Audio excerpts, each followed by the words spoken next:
everybody. Welcome to Tea Time. That's right. It's Monday night, 8 o'clock. It is February 15th, the day after Valentine's Day. I hope everyone had a lovely Valentine's Day with their loved ones, as much as you could get together.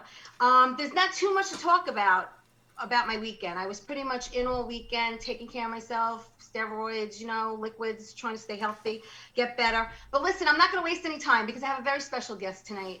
And I'm so thrilled that he's here. He's an actor, he's a director, he's a producer. I have Long Island's very own Massapequa boy in the house, Daniel Baldwin. How you doing? What's going on, Teresa? What's up? I'm going to teach you this. You know what this is? I do. What is it? I bet you don't. You want to bet? I got a side lunch right now. You don't know what it is. Wait, I'm going to tell, before the show's over, I'll tell you. All right, go. Okay. All right. In the meantime, I want to get going because my hour goes so fast. All right. So listen, Daniel, from Massapequa, you went to Berna, right? Yes, I did. High school. Uh-huh. And I want to talk about that because I didn't know your dad actually taught there, right? My dad taught at Massapequa High School. Oh, he taught at Massapequa. He taught at Massapequa, and he was also coach of the football team, right? He was. And you played. We played against my dad Thanksgiving Day, biggest game of the year, 8-game schedule. Last one was against the old man for bragging rights for the whole year. So there was hell to pay for my mother in that after that 7th game. There was a lot of talking going on in that house. Oh, I'm sure. But I want to know because, look, you grew up with 4 other brothers, right? 3 brothers, 2 sisters. 2 sisters. And you basically your dad got a camera. He got like an 8mm camera to take to tape the games, right? To see what they were going to do. And you decided with your brother Alec that you wanted to make movies at like, what, 6 years old? 1966, I think, was the first film we made at home. 1966. And was that called Attack of the Ishabills? No, The Attack of the Ishkabibbles was one of our last films all the way to like 1972. So by then we were like 12. That was a very, very intricate film shoot. But you started out with Joe Cool movies, right?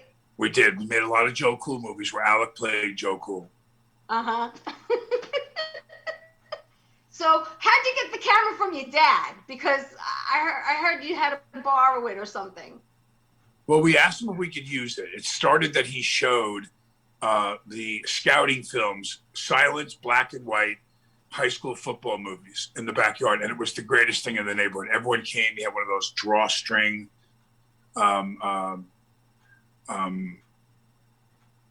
screens for us to watch the movie on. And he would show these, and they were silent.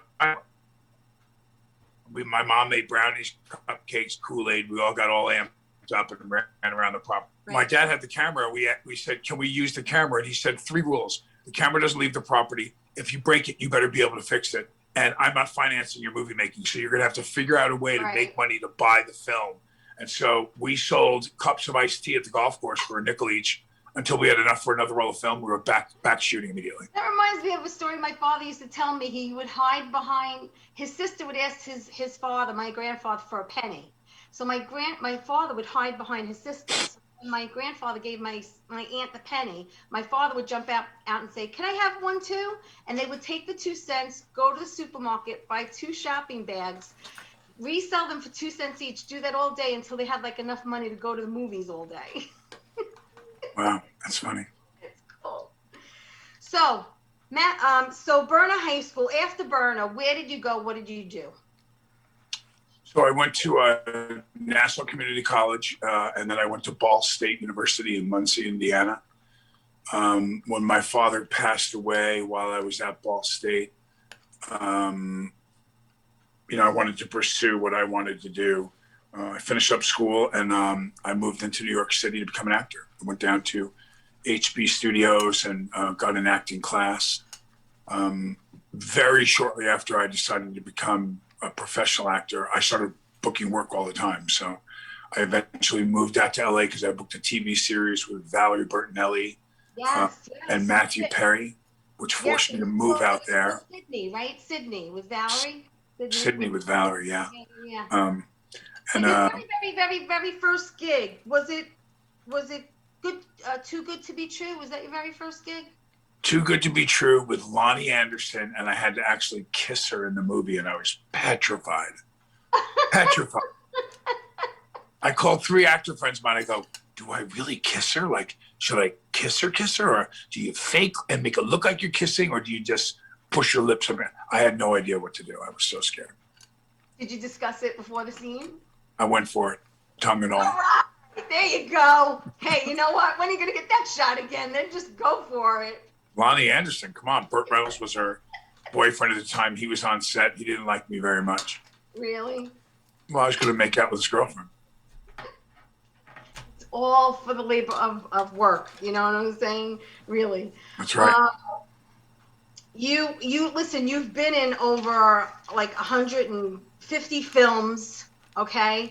And I've had some favorites. Look, you've done TV, you've done so much stuff. I mean, Grimm and Hawaii Five-0 and Cold Case. And then as far as movies go, one of my favorite movies, of course, with Mulholland Falls. I loved Grey Gardens because I love true stories. I'm like all into the true story thing. But, you know, between Family Ties and NYPD Blue and Sopranos and the list goes on and on and on. But I want to know is, do you prefer a movie compared to a sitcom? Yeah, I mean, I think as an actor, the natural progression of it is you do commercials, you land guest star spots in TV. If you're lucky, you get a TV series. But the ultimate thing to do, and I love the theater too, but I haven't done a play in a long time because I'm a movie actor now. You know, I mean, I like making movies. Yeah. So, you know, the difference is, if I was to talk to you like this, like I would have to in regular dialogue in a play, is because I have to project and just Correct. speaking so you can hear me in the back row. Right. In television, your head is this big. So you can yell and scream and act ridiculous and no one's going to notice. But in a movie, your head's the size of a building. And so when you're going to do your acting, there's a great range of subtleties you can do in film that if you did them in television, they would be incomprehensible. So I prefer that I've gone through the lineage now to be a film actor. And then from there, of course, can you write? Can you direct? You know, can you produce? And those things come usually after some success as an actor. But I think all in all, I prefer directing more than anything. That's what I was just going to ask you. I was just going to ask you that about directing. And you directed a movie. It's a documentary, correct? Yes. Called, My Promise to PJ. Mm-hmm. And I want you to tell everybody about that if you can. Well, Patrick Raynor Jr. Is a boy that I knew since he was born. His mother was my brother Alex's first girlfriend in junior high school, Barbara Jean. Right. And his father is the first boy to ever kiss my older sister, Beth. So we know these people since we're like 5 years old. Right. I've always had a hard time with actors or celebrities that it's quite apparent that they're not sober and they've had problems like myself, that are afraid to put that out there to try to help others. In fact, you know, what they could do if you were known and you talked about your troubles and were willing to help would be far more than the average person. So I chose to go that route. I put it out there on my social media. If you need help, call me, blah, blah, blah, blah, blah. So I had lost track of Barbara Jean. You know, it wasn't like we were hanging out all the time or talking very much. And Facebook came out. Right. And she saw in my post that I'm willing to help. And she reached out to me because her son was struggling. He was facing prison time. He was in bad trouble. So the journey of this whole thing was I put him in and out of multiple recovery centers, and he continued to get out and then fail. The last time that I put him in, I had to go actually fly to North Carolina and meet with the district attorney to make a deal to get him out of what was going to be a long prison stay. And he agreed to give me one more shot at him. The day I took him, we flew back to LA. I was going to put him in this program that after 9 times that I went to rehab, I finally got it at. So I asked him to write a bucket list. I wanted him to write 10 things in descending order that he always wanted to do, that if he overdosed or went to prison, he would never get a chance to do. Wow. And he wrote the list. I took the list out I wrote when I got sober, and we had one match to run with the Bulls in Pamplona, Spain. Wow. So I said, if you get 2 years sober, I will take you to run with the bulls. He, in fact, got over 3 years sober, hooked up with somebody that had heroin and decided that he was going to try it one more time. And on the first shot, he overdosed and died. It was laced with fentanyl, so I lost him. And this was, he had been in one program for 2 years and then stayed sober. So this whole journey of 4 rehabs that I put him in took about 8 years. So I was well invested in PJ. Wow, yeah. And I've lost, sadly 50, 60, guys and girls that I've known, that I've worked with, that have overdosed and died. But this was a very personal one to me. Yeah. So 2 years, a 2-year anniversary of PJ's death, I still had a really bad time with it. Every time I stopped communicating with his mom, she even questioned me, why don't you message me anymore? And why don't you comment on my Facebook? And it just was too painful for me. So I decided I wanted to do something about it. In conjunction with a physical that I did with my doctor, who said, you have to do something about your weight and you're a type 2 diabetic. So I decided February 7th that I would go on this special diet. Yes. I lost 57 pounds in 5 months. So the film shows my training, my nutrition, and I go back and forth and interview my brother Stephen, my brother Billy, my brother Alec, PJ's mom and dad, other family members. And as we go back and forth, I eventually go to Spain, because I flew to Spain with PJ's ashes. And I decided that I was going to run with the bulls at 59 years old. I ran with his ashes, honored my promise that I made to him. And I spewed his ashes in front of 40,000 fans the last day of the bull run. I documented all of it in a film. I knew if I was to have said to PJ, if it was a car accident, would you not want me to use our journey in a responsible way to try and save other people's lives? I know what he would have said. He would have said, absolutely. So I asked his parents if they were okay with it. The documentary, it documents my journey to Spain, my running with the bulls, injuries, catastrophic things. I heard you took a shot in the elbow or something, right? I took more than one shot, but you'll see when you see the movie. Well, the movie is a documentary. I think you talked. Is Billy in it with Lou Diamond Phillips? No, Billy's in it. So it's the first time that all 4 of us, myself and my 3 brothers, are in a film. Right. But no, you're referring to Billy being in a movie called The Wisdom to Know the Difference that I did with Lou Diamond Phillips. But so the documentary, when and where can it be seen? It's with Indie Rights right now, who will distribute it to various platforms. You should be able to. I cannot wait to see it. I can't. Yeah, get ready to cry. It's a tearjerker. Oh yeah, it's the Kleenex movie. Absolutely. Well, when you're a parent. It's also inspirational, Daniel. It's also inspirational because of the journey that was, committed. Listen, you commit yourself. What touches me about you is that we all have demons. We all have demons, and we all have trauma from our childhood. No one grew up drama-free or trauma-free, and it's how we deal with it. Like I was talking to you before the show, I have an addiction. I also had a traumatic time in my life when I was a kid, and it's how you deal with it. But so what I want to know is, we're going to take a really, really quick break, but when we come back, I want to know how we deal with it, how we get through each day. So everyone stay there, don't go away. More with Daniel Baldwin. We'll be right back.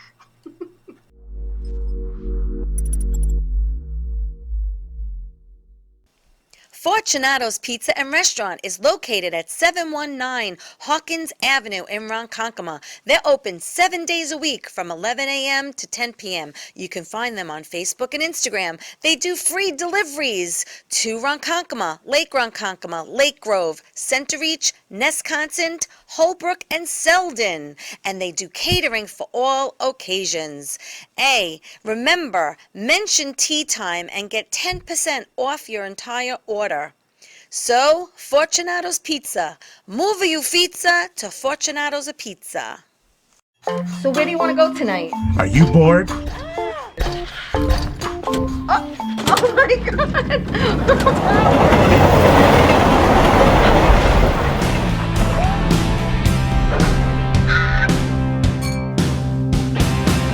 Hold on tight. We're gonna coast us. Coaster's Tavern is located at 487 New Bridge Road in East Meadow. Their number's 516-557-2222. Well, hi there, Teresa. It's John York from General Hospital. I am just checking in because apparently you have a great talk show called Tea Time on Strong Island TV. I want you to have continued great success and have a lot of fun. It sounds like you're having a lot of fun, and that's pretty much the key to everything, isn't it? So continued success. I'm proud of you. Have a great day, Teresa. Bye.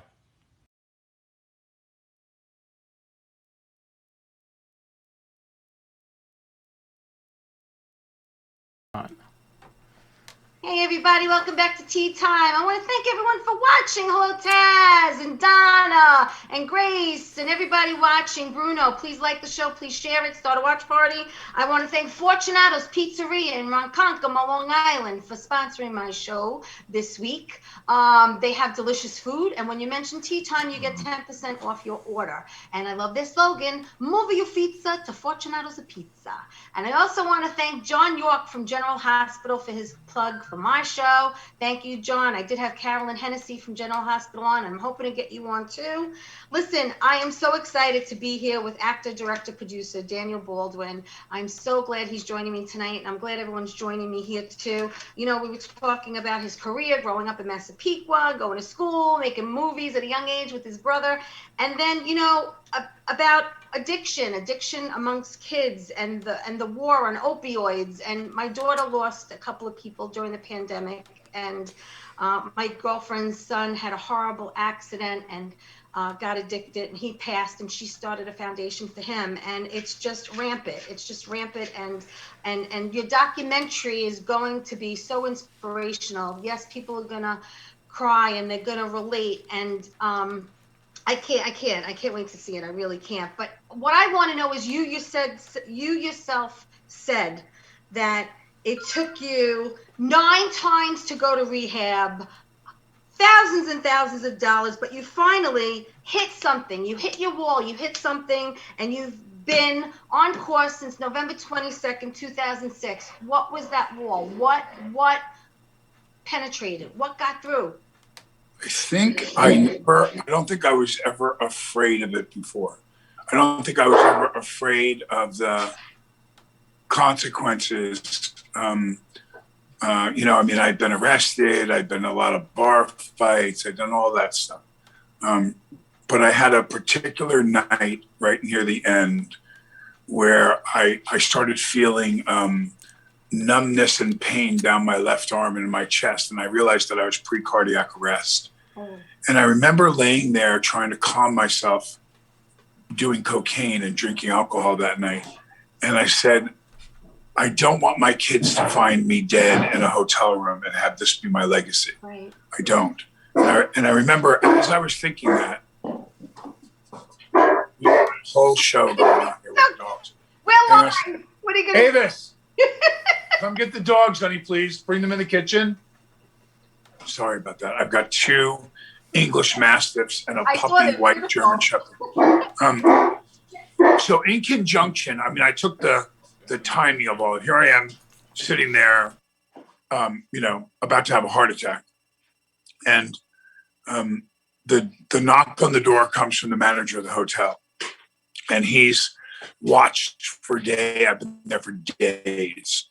And he's watched the reports, I'm sure, from the front desk. I don't know, some dude walked in, he went up there and he left, 6 minutes after he walked in the door. And he did this 3 times last night for 5, so the guy knows what's going on. Right. And he knocked on the door. He knew who I was. I've stayed at this hotel a lot. And he said, and I cracked it. I didn't, open all the way. I had the chain on. He goes, I'm going to give you an hour to clean up. He said, I want you to leave. And I looked at him, I went, what are you talking about? And he went, I want you to leave the hotel. Now, this is a hotel that I stayed at 100 times. Right. No one's ever knocked on my door, bothered me. They were onto it. They didn't want me around. They wanted me to go. So I'm pre-cardiac arrest. I'm being thrown out of a very reputable hotel that I've stayed at many, many times.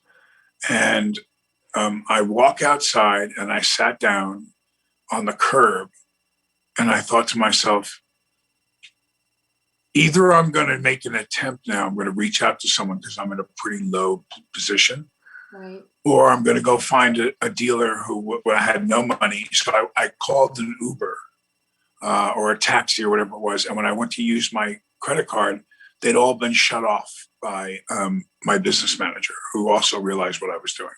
And I had a track history before this. So now I've got no money, no credit cards. I've got no way out of this place down in Marina del Rey. And I went through my phone and I looked up rehabs that, I hadn't been to, Right. which there was probably more at the time that I had been to than I hadn't. And I got the owner of this rehab and I told him my situation. I said, I'm in trouble. And he said, wait right there. I'll come get you.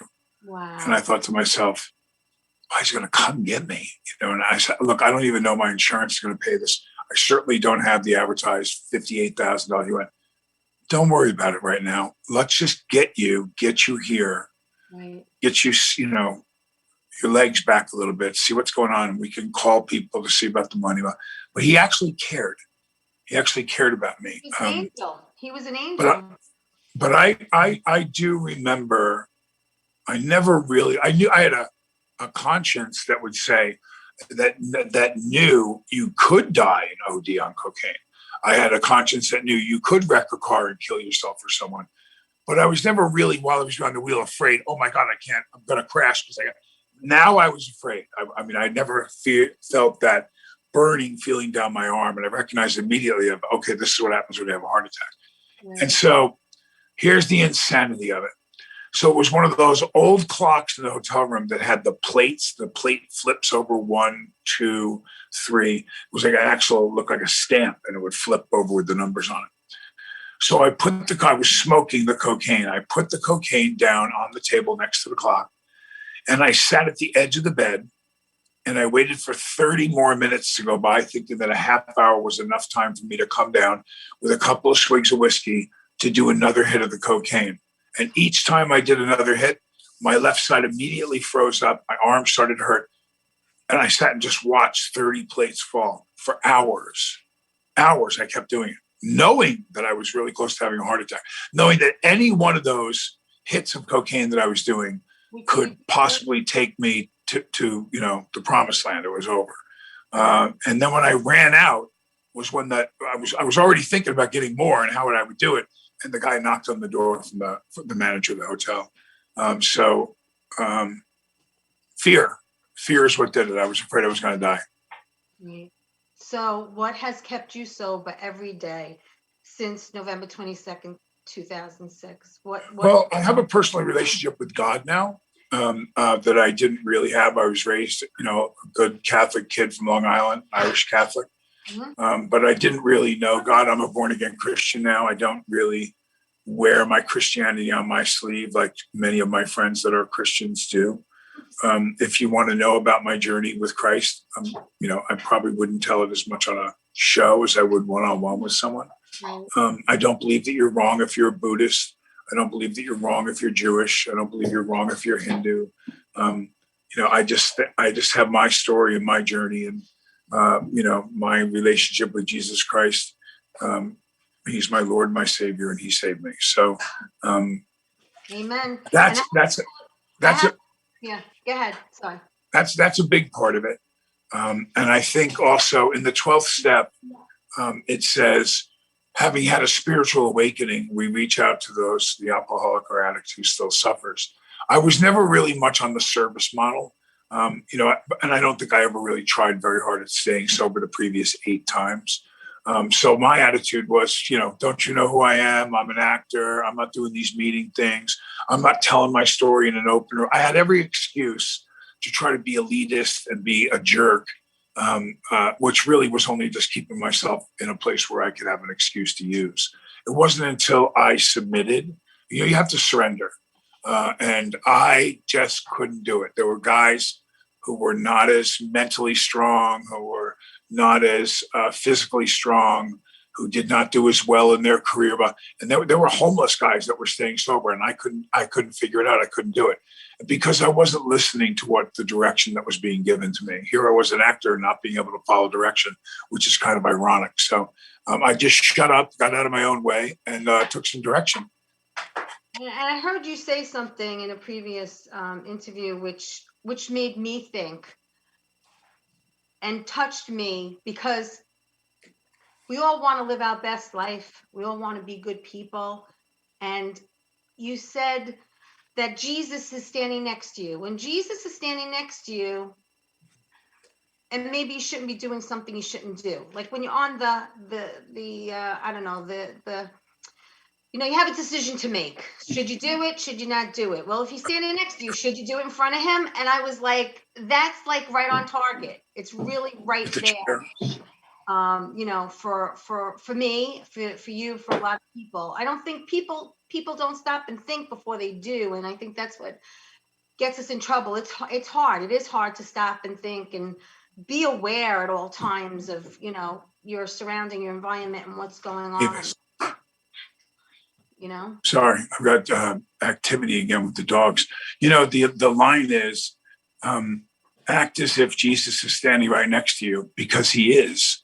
Exactly. And so when I use that model with my children or with anyone, if you, especially those people who claim to believe any form of Christianity that involves Jesus Christ, well, Christ is there with you all the time. So would you do what you're about to do? Would you say what you're about to say if you saw the man himself standing next to you?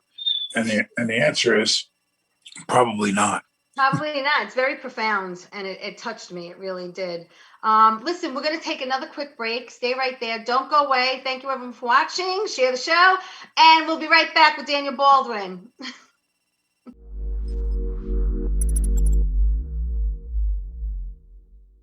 So where do you want to go tonight? Why don't we go to Coasters? Oh, cool. I heard it's a great place. Let's check it out. Yeah, definitely. All right. Oh my God.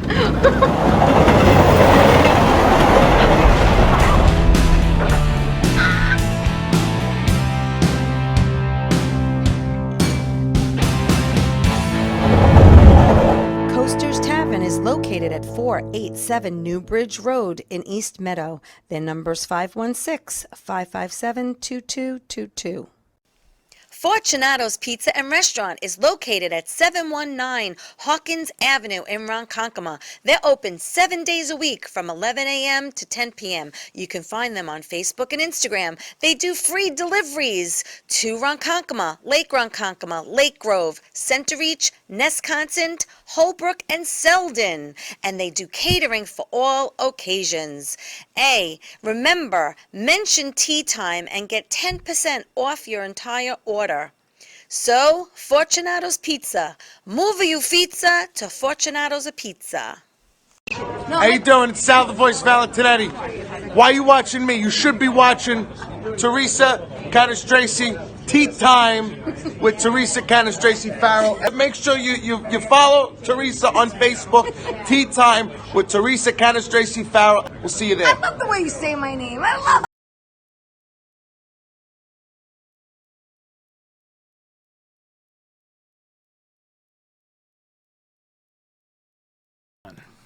Hey everybody, welcome back to Tea Time. I'm so glad you're joining me tonight. I want to thank Fortunatos, my sponsor. Give them a call. You get 10% off your order.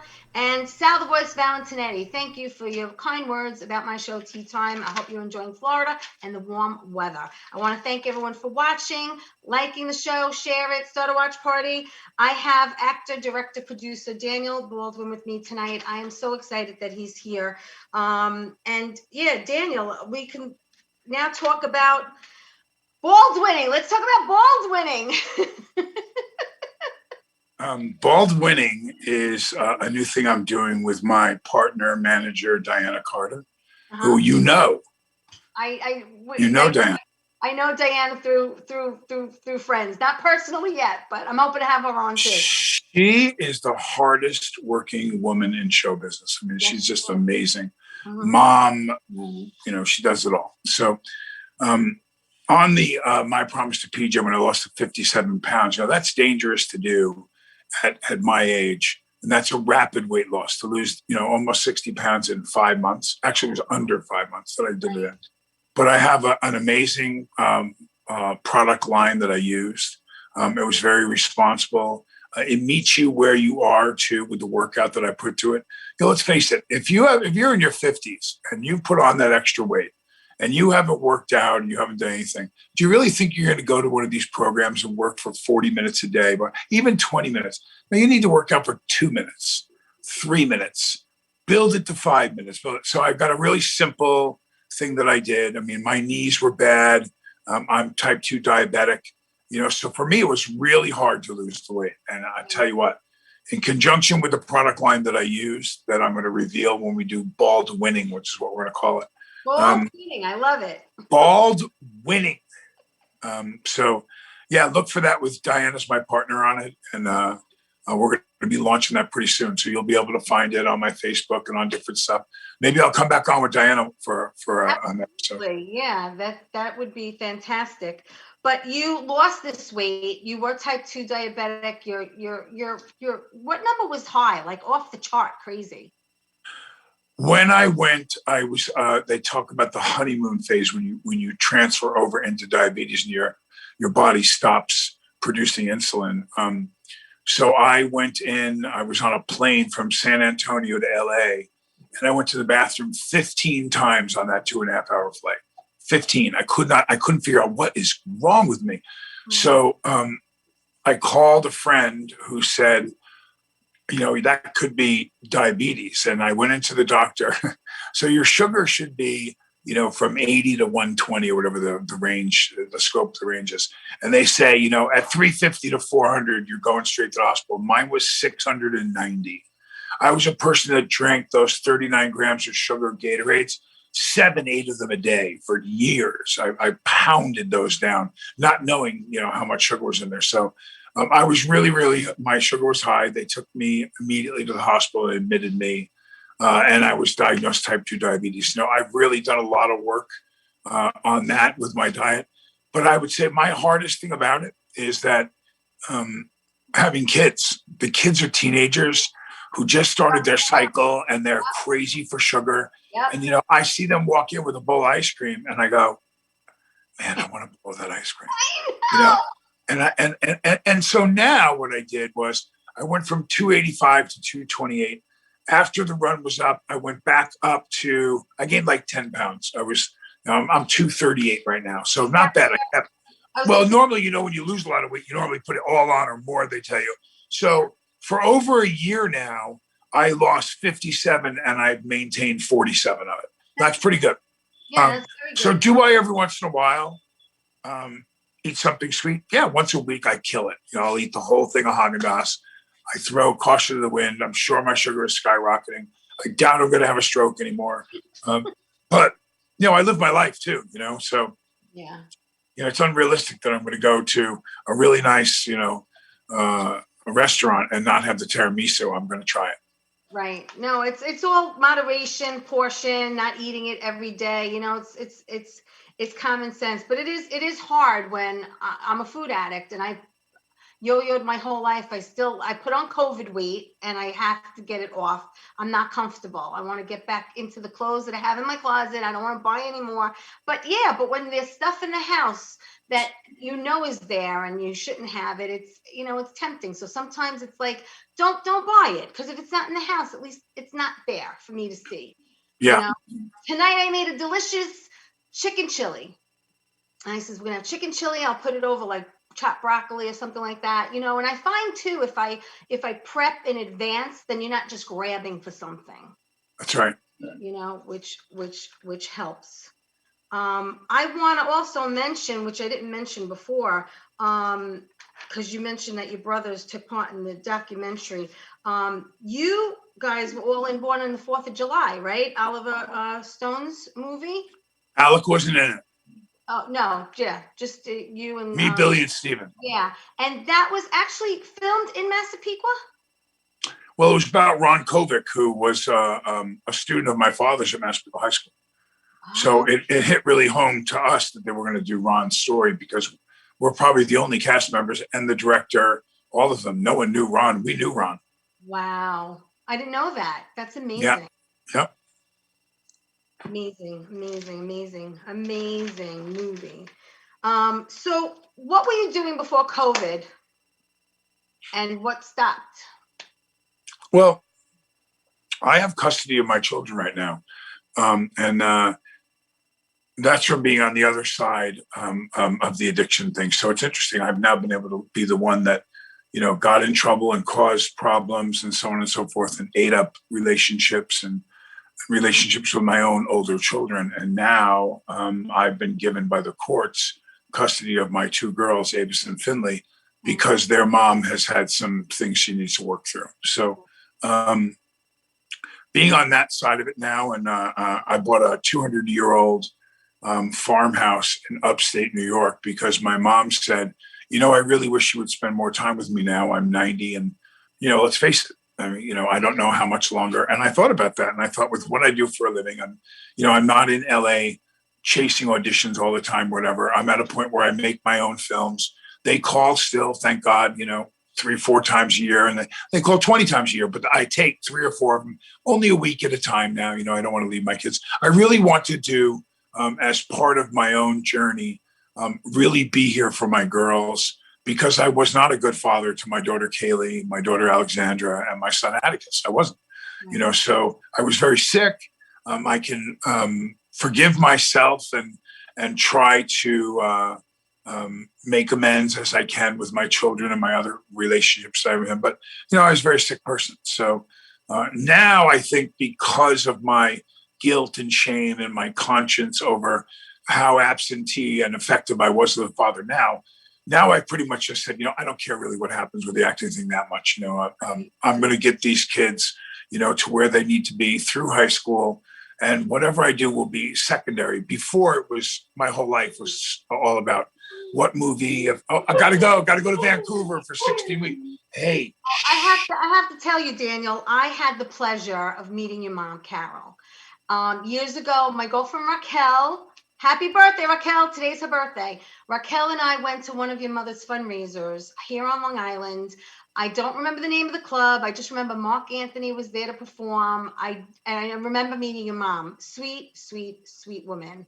And the ironic thing is that my best friend Raquel, who I've known for over 44 years, whose birthday's today, actually ended up in Stony Brook with breast cancer, double mastectomy, and reconstruction. wow. So that's my mother. That's my mother's center at Stony Brook. I know she has her own center there. It's the Carol M. Baldwin Breast Cancer Center in Stony Brook, and the family has done amazing work when it comes to her organization. And like I said, I was just so blessed to meet the sweetest woman on the planet, and beautiful. Oh my God, gorgeous. So yeah, I mean, it was lovely that I had that moment, and I was able to, partake in her fundraiser. It was a night that I'll never forget. You also, because you mentioned Syracuse, your mom's originally from Syracuse, isn't she? Mom's from Syracuse. My dad played football at Syracuse. They met at the college, at the university. Mm-hmm. So sweet. And you actually had a radio show up there for a couple of years on WTLA? I did. As part of my commitment to staying home with the kids, I decided to exploit my big mouth on an ESPN radio show. And I was very proud of that show. It's in its first year, won best radio show in all of the city of New York, outside of New York City, because their markets are so much bigger. But Buffalo, Rochester, Syracuse, Long Island, Albany, in my first year. So I was very proud of that. But in order for me to do the documentary, I had to focus on training, the weight, and the things that I had to do as a filmmaker, the interviews and all the things I had to do. Remember, I shot that movie in 5 months. It was, I had 60 plus hours of material shot on 3 cameras. So I had 180 hours of material to edit down to 96 minutes. Wow. And not to mention the fact that I had to go run with the bulls in Dead Man's Curve, the most dangerous, volatile area of the bull run. So what did you do to prepare for that? I mean, is it just You Well, know, there's three different types of bull runners I learned from observing. There's the guys that start running way ahead and the bulls get close and they dive out of the way before the bulls actually reach them. Then there's the guys that let the bulls, they stand on the side and let the bulls kind of go by and they start to run with them a little bit, but they stay away from being in front of them. And then there's the idiots like myself who actually start running ahead. You can't outrun a bull. They run 10 miles an hour slower than a thoroughbred racehorse. So they're going to track you down. Now, if you choose to continue to run once the first one and the next 11 catch up to you and they pass you and you're running in the pack, that's the guy that has the biggest balls that does that. So that or he's the stupidest one. I prefer to think that it was really a stupid thing to do when I look at it now. I was injured multiple times. There have been many. Horn, right? You said to PJ something about touching a horn. I told him that I told him, well, I don't want to give too much of it away. Okay. Yeah, there were promises that I made. That's why it's my promise to PJ. It wasn't just the run. Yeah. There were things within the run that I promised him that I would do. Right. One of them was incredibly stupid and outlandish. But you did it. You did. I mean, you did it. This is something that was on your bucket list. Let me ask you a question. You wrote a bucket list, and I did. I did. Did you accomplish anything else on that bucket list? On this trip, no. Have I accomplished anything on the bucket list? Yes, I'm sober. Uh-huh. Yeah, there's a few things on the list that I've accomplished, but not as a result of doing the bull run. Just one. It was,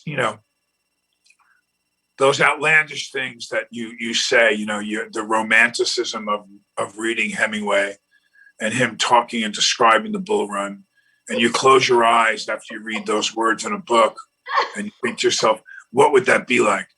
Until you get on the 21-foot wide streets of Pamplona, right, and those bulls come at you, and you realize because your feet are vibrating from the impact of their hooves hitting the ground. And as they get closer, you're almost bouncing off the ground. That's how intense it is. And all these people are in red and white, and they're all starting to run towards you. And you're looking at it, kind of playing chicken, going, right. wait, go, but when they're right there, and you realize there's no way out, it's quite maddening and scary. It actually is. Sure. My heart was pounding when they closed in on me, and I realized I couldn't get out of here if I wanted to right now. So if one of them zones in on me and decides, and of course everyone wears a white shirt with red bandana. I wore a black Real Madrid jersey because I wanted the cameraman as I ran to be able to find me. Right. So that, because there's so many people running. And the other thing that's really dangerous about the bull run is you have no idea what the person or persons in front of you are going to do.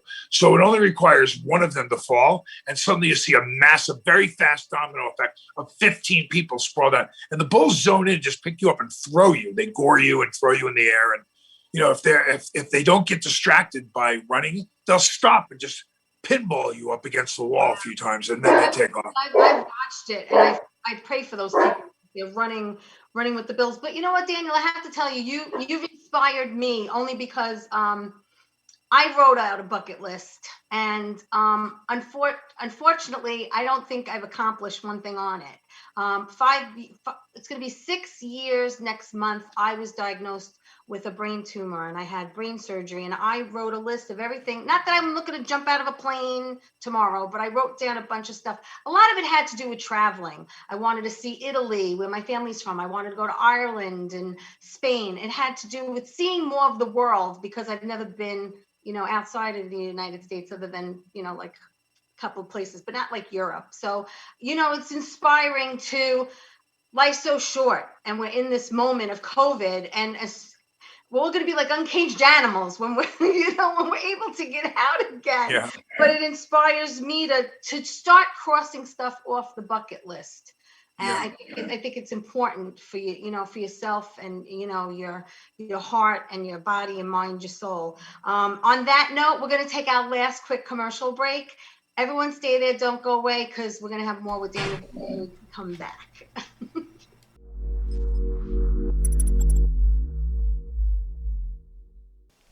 Fortunato's Pizza and Restaurant is located at 719 Hawkins Avenue in Ronkonkoma. They're open 7 days a week from 11 a.m. to 10 p.m. You can find them on Facebook and Instagram. They do free deliveries to Ronkonkoma, Lake Ronkonkoma, Lake Grove, Center Reach, Nesconstant, Holbrook, and Selden.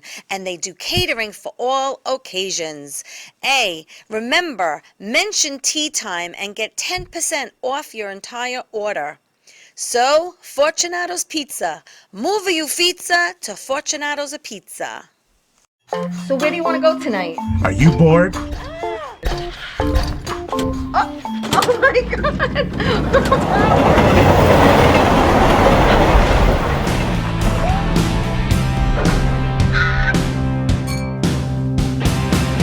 Hold on tight. We're gonna coast this. Coaster's Tavern is located at 487 New Bridge Road in East Meadow. Their number's 516-557-2222.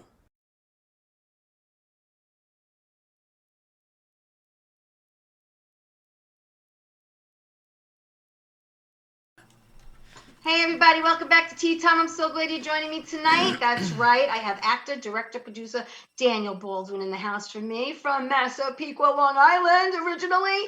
And we're just having a really good time, and I'm glad that you all are joining me tonight. Like the show, share it, start a watch party.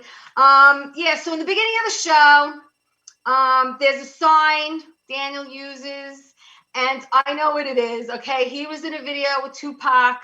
Okay, and this means D something, D something, but I know what it means. First of all, Tell me about the video with Tupac. First of all, the first time Tupac ever rapped on an album was with Digital Underground, and I rapped on that album with them. Right. Because they were in the movie Nothing But Trouble that I was in with Dan Aykroyd and Chevy Chase, John Candy, and Demi Moore. Yes. So, but no, you're not even close. Like I told you, you don't know. So here's the quiz. You ready? All right. In the 1960s, Peace. Winston Churchill. Yeah. What did that mean for Winston Churchill? What does it look like? What letter? V. Victory for the Allied forces against the enemy. So Churchill he made a victory. But this, my friend, goes all the way back to the times of Braveheart, the famous Mel Gibson movie. Yes, and I'll tell you why. Because they cut off their fingers and they couldn't use the bones. And? What? There's more?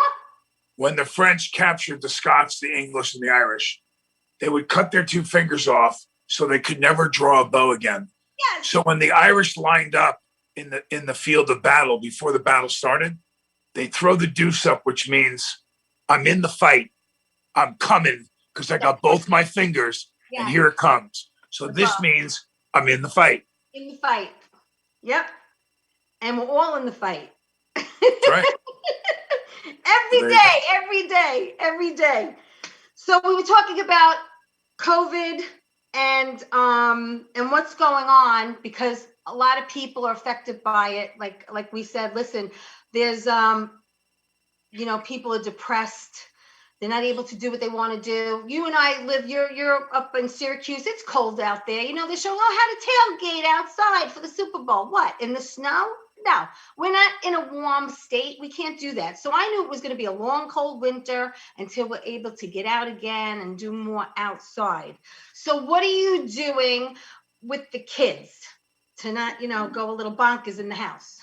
So there's a great place up here called Greek Peak, which is a ski resort, and actually they make everybody, even though they're outdoors, wear a mask.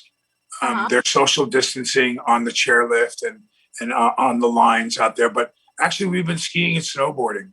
Nice. And I live on Oneida Lake. I'm gonna put that back off. Are we back? I live on Oneida Lake. So this ice out here is almost 2 feet thick.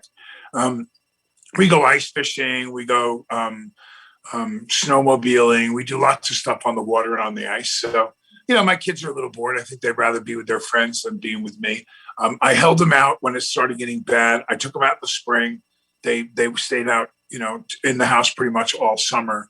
And then it started to lighten up again. And then we got hit with the second load. So I pulled them out of school in November. I just put them back in school. Mhm.